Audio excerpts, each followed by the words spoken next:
देश के कई बड़े थर्मल पावर प्लांट्स कोयला के संकट से जूझ रहे हैं और सेंट्रल इलेक्ट्रिसिटी अथॉरिटी की ताज़ा रिपोर्ट के मुताबिक 19 अप्रैल 2022 तक देश के करीब 30% थर्मल पावर प्लांट के पास 10% या उससे भी कम कोयले का स्टॉक बचा था।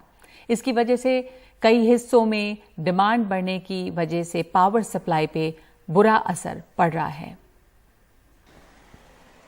देश में बिजली की मांग तेजी से बढ़ती जा रही है, लेकिन कोयले की कमी की वजह से बिजली उत्पादन पर असर हो रहा है।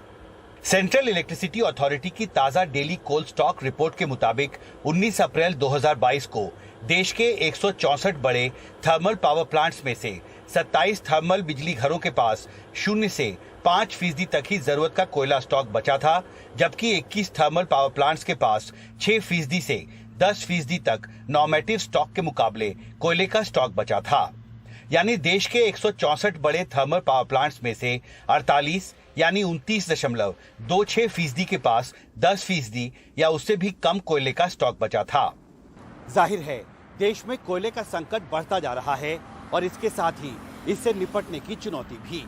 ये संकट ऐसे समय पर खड़ा हुआ है जब देश में तेज गर्मी और तेज होती आर्थिक गतिविधियों की वजह से बिजली की मांग तेजी से बढ़ती जा रही है। कोयला मंत्रालय के मुताबिक इस संकट के पीछे सबसे बड़ी वजह कोयले के आयात में आई कमी है।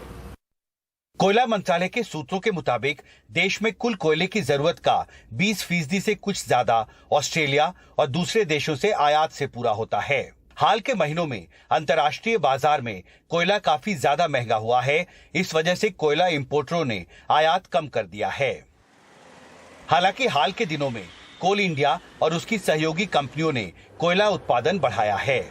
बुधवार को कोयला मंत्री प्रहलाद जोशी ने ट्वीट कर कहा कि कोल इंडिया लिमिटेड और दूसरे कैप्टिव ब्लॉक्स के पास 72 मेट्रिक टन कोयले का स्टॉक उपलब्ध है।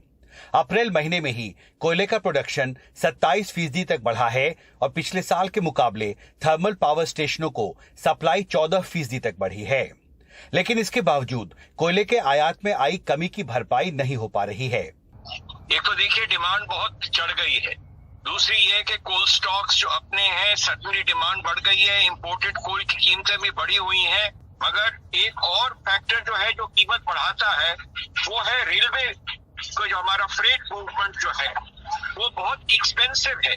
तो इन सब चीजों को मिलाकर कीमत पावर की बहुत बढ़ जाती है और कंज्यूमर अल्टीमेटली वो दे नहीं पाता।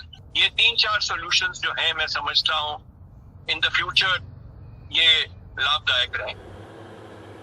जाहिर है कोयले का संकट बड़ा हो रहा है और इससे निपटना सरकार के लिए आसान नहीं होगा। दिल्ली से हिमांशु शेखर, एनडीटीवी इंडिया।